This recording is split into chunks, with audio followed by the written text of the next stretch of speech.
এইমাত্র champion trophy 2025-এর নিজেদের প্রথম ম্যাচে সাউথ আফ্রিকার কাছে আফগানিস্তান টিম লজ্জাজনকভাবে 107 রানের বিরাট ব্যবধানে হেরে গিয়ে ম্যাচ শেষে হাউ হাউ করে কেঁদে ফেললেন আফগানিস্তানের লেজেন্ড প্লেয়ার রাশিদ খান।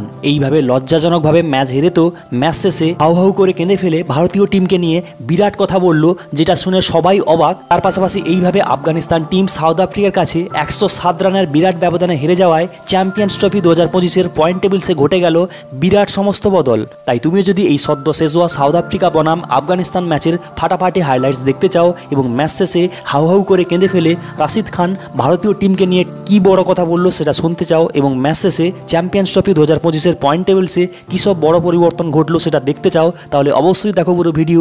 ভারতীয় টিমকে এই চ্যাম্পিয়ন ট্রফি 2025-এর বিজেতা রূপে দেখতে চাইলে ভিডিওটিকে করে দাও মন থেকে একটা লাইক এবং এইভাবে আরও ভিডিও পাওয়ার জন্য এক্ষুনি করো চ্যানেলটিকে সাবস্ক্রাইব। তো প্রথমে ম্যাচ হাইলাইটসের কথা বললে, আজ কিন্তু সাউথ আফ্রিকা ক্রিকেট দল পাকিস্তানের সেই পাটা উইকেটে প্রথমে ব্যাটিং করতে নেমে 50 ওভার পর্যন্ত খেলে দুর্ধর্ষভাবে ব্যাটিং করে 6 উইকেট হারিয়ে প্রথমে 315 রান ঠুকে দেয়। আর সেই রানকে তাড়া করতে নেমে আফগানিস্তান টিম শেষ মুহূর্তে দুর্দান্তভাবে লড়াই করলেও শেষ পর্যন্ত তারা মাত্র 43 ওভার পর্যন্ত খেলে 208 রানে অল আউট হয়ে পড়ায় ম্যাচটিকে লজ্জাজনকভাবে 107 রানের বিরাট ব্যবধানে হেরে বসে। হ্যাঁ বস, আজ তো সাউথ আফ্রিকার হয়ে রায়ান রিকটন দুর্দান্ত একটা সেঞ্চুরি করেনি, তার পাশাপাশি টিম্বা ব্যাবুমা, রাসে ভেন্ডারডুসন এবং এডেন মার্কম এরা প্রত্যেকেই কিন্তু দুর্দান্তভাবে অর্ধ সেঞ্চুরি করেন। আর আফগানিস্তানের কথা বলতে গেলে তারা কিন্তু আজ যেমন জঘন্যভাবে বোলিং করেন, ঠিক তেমনই কিন্তু রাহমত শাহ ছাড়া কেউই এই পাটা উইকেটে ভালো ব্যাটিং করতেই পারেনি। আর তাই তো এইভাবে ম্যাচটিকে হেরে পুরোপুরিভাবে নিরাশ হয়ে পড়েন এবং ইমোশনাল হয়ে রাশিদ খান বলেন, গত কিছু সময় জুড়ে আমরা ক্রিকেটের সমস্ত ফরম্যাটে বড় বড় মঞ্চে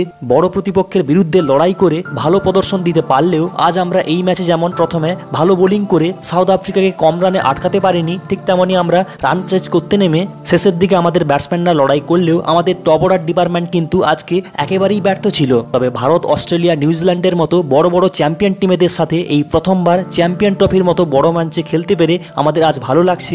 এই ভুল থেকে আমরা শিক্ষা নিয়ে পরের ম্যাচে অবশ্যইভাবে ঘুরে দাঁড়াবো। ভারতের মতো মহান টিম যেভাবে ওডিআই টি20 বিশ্বকাপের পর এই চ্যাম্পিয়ন ট্রফি 2025-এ শুরুটা করেছে, সেখানে তাদেরকে অনেক অনেক শুভেচ্ছা এবং ভালোবাসা রইল।